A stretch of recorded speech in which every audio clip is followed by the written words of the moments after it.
July 15 తారీఖు లోపల ప్రభుత్వానికి నివేదికను అందించడం జరుగుతుంది.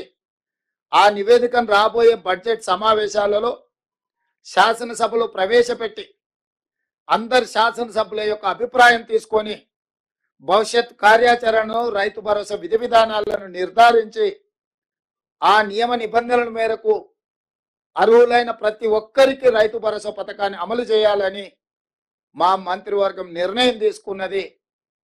ఈ విషయాలు కూడా మీ ద్వారా రాష్ట్ర రైతాంగానికి మేము చెప్పదలుచుకున్నాము. మా ప్రభుత్వం జవాబుదారీతనంగా పనిచేయాలనుకుంటుంది.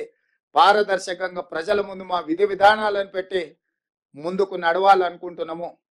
ఇక మూడవ అంశం, వివిధ పత్రికలల్లో, టీవీలల్లో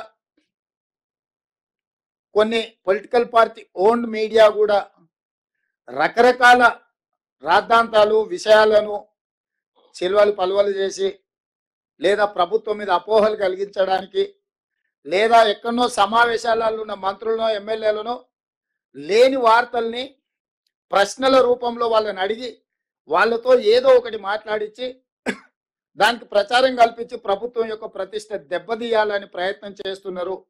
అందుకు గాను మంత్రివర్గ నిర్ణయాలు కానీ ప్రభుత్వ పరిపాలనకు సంబంధించిన అంశాలను మీడియా మిత్రులకు బ్రీఫింగ్ చేయడానికి మంత్రివర్గం నుంచి 2 అధికార ప్రతినిధులుగా 2 మంత్రులను నియమిస్తున్నాము.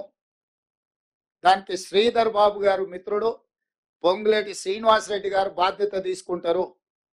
మీడియా మిత్రులకు నా సూచన, మీకు ఎలాంటి ప్రభుత్వానికి సంబంధించిన అంశాలు కావచ్చు, వివరాలు కావచ్చు, అపోహలు కావచ్చు, మీకు సమాచారం కావాలంటే దానికి సంబంధించి శ్రీధర్ బాబు గారు, పొంగులేటి శ్రీనివాసరెడ్డి గారు ఎప్పుడు మీడియా మిత్రులకు అందుబాటులో ఉంటారు. వారిద్దరిచ్చే సమాచారమే అధికారిక సమాచారము.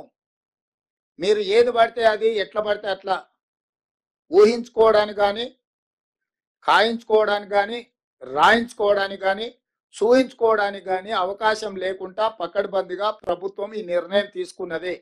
కాబట్టి మీడియా మిత్రులకు ప్రభుత్వానికి సంబంధించిన ఏ సమాచారం కానీ లేకపోతే ఏ అపోహలను తొలగించుకోవడానికి వారిద్దరు అందుబాటులో ఉంటారు.